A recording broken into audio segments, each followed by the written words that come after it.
with Ward, the top independent team rider. And Albertine, of course, rounding out that top 5 as we take a look at the starting grid. Lots of great names there. Mike Brown back in America. Lance Smale on a 2-stroke qualified. And we've got quite a foreign contingent at the starting gate as well. And our prediction came true, David Bailey. We've got 10 riders on the gate who have won supercross races before. The foreign invasion: Greg Albertine of South Africa, Stefan Roncada from France, Mikel Pichon from France, Sebastian Tortelli from France, and we have a Japanese rider, Koiketa, and Bollet from France. Ready. There's only one thing left to say. Ladies and gentlemen, let's get ready to rumble!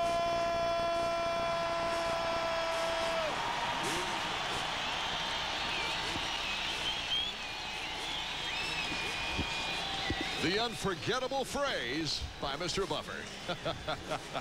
It's great to have him. The 30-second board is up, and we are set for round number 1. Jeremy McGrath with a new helmet paint job has "Let's Get Ready to Rumble" on the left side of his mouth guard. There's a good look at Emig. You see the tear-offs up there. What's always interesting about the first round of the year, all the new number changes, and now we're just about set to go. Who will win the $1,500 whole shot award? Sticking the nose out there is number 19, Doug Henry.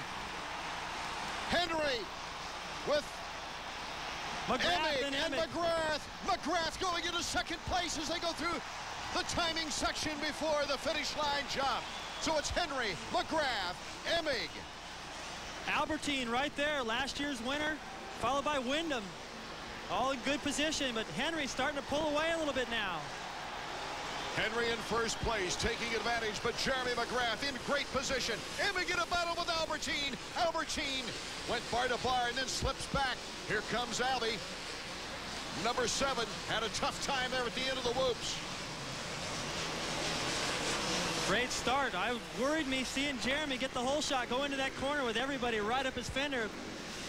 Almost looked like last year they're going to get up there, and the way he and Lamson got together, but he got out of there clean. Wyndham in 6th place, David. He's in pretty good position. There's going to be the fitness is going to play a part. Lapped riders towards the end. Here comes Jeremy. The crowd anticipating, getting excited. Doug Henry on the 4-stroke Yamaha with McGrath in 2nd, Emig in 3rd, Albie in 4th. Damon Huffman in 5th and Wyndham in 6th.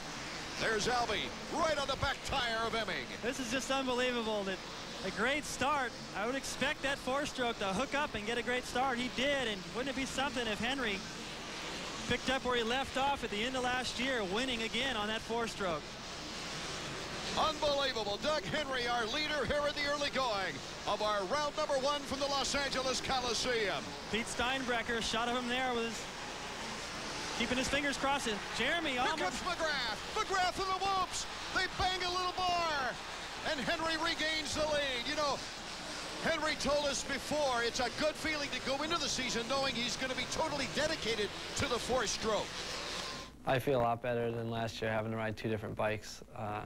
This year I've spent, ever since actually Houston was the last time I rode a 2-stroke or a 250. So ever since then I've been pretty much just riding 4-strokes and getting used to that. And this year I feel more comfortable probably than I did any other year. Pichon has moved up to 7th as we look back at the pack now. There you see Emig, last year's defending champion, last year's winner Albertine, as they flip through the screen. Terrible start for Lusk. There you see Tortelli going by. You know, the way it looks to me, Art, Doug Henry can click off these laps all night long. Jeremy is going to have to find a way around. He is going to have to go out and find a new line, pick up the pace, and make the pass. What an incredible start to our round number 1 here at Los Angeles. We'll be back with the action in a moment.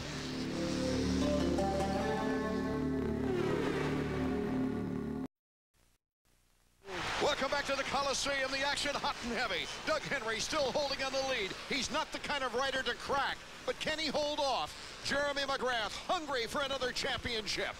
Well, he certainly has proven it before. He can hold him off. He won here last year at round 2. And Emig is picking up behind Jeremy McGrath, so we're going to get a logjam pretty soon. It'll be very, very interesting. Well, what's going to happen, I think, what's happening right now is Doug made a bobble. Jeremy sees the opportunity to get in and apply the pressure, because Jeremy's feeling it right now from Emig. So they're tightening the screws. We're going to have a really close battle here in a minute. One advantage of being out in front, especially with that 4-stroke, is being able to take the line you want. The roost coming off that thing, I bet you doesn't feel too good either, and Jeremy's right in it. Emig, 4 seconds behind the leader. In 3rd place as Jeremy McGrath. Gets a little dirt on the boot as he turned the corner going up the scope. The advantage that Doug's got right now is that 4-stroke has got great power. It hits in different spots, and it throws a good roost. And because of the conditions of the track, as Marty talked about, it's dried out in the best line. Doug's in the best line. So for Jeremy to go and find a way around, it's going to be tough, and he's going to have to just stay as close as possible and force Doug into a mistake. Henry, McGrath, Emig, Albertine, and Wyndham, our Suzuki field summary. And still, McGrath just knocking on the door. Jeremy McGrath, he knows how to win first rounds. He's won a Supercross record 3 first rounds in his career. No one else has done that. He's in great position to make it 4. Albie still in 4th behind Emig. Emig now pulling up. He's getting closer, within 2 seconds of the leader. He may consider earplugs. Oh, Jeremy bobbles coming off the finish line jump. Jeff Emig now battling it out for 2nd place. The Kawasaki rider now goes into 2nd, but here comes Jeremy. Jeremy with not quite the power, taking the short turn.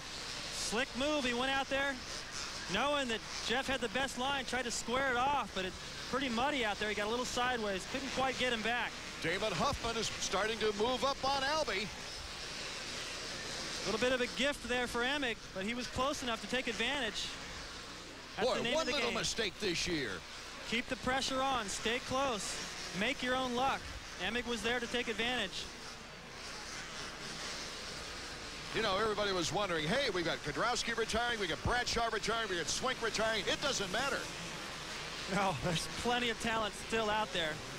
And as fast as these guys are going, Albertine is right there. He's actually starting to apply the pressure to Jeremy. Let's check in with Marty Reed. Yep, down here with Pete Steinbrecher. Pete, we talked about the engine brake earlier in the heat race. It doesn't seem to be a problem here, that's for sure. No, you know what, a little bit earlier when we were practicing, it's real slippery. And when we talk about the engine brake, you back off the throttle, and if it's real slick, it's just like putting the back brake on, so it's very hard to keep it straight. And the track's pretty tacky, so then now if you back off the throttle, the back end doesn't slide around, it just kind of brakes in a straight line. Well, that's the technical side. The easy side is your man's out in front and he's pulling away. Well, he's got some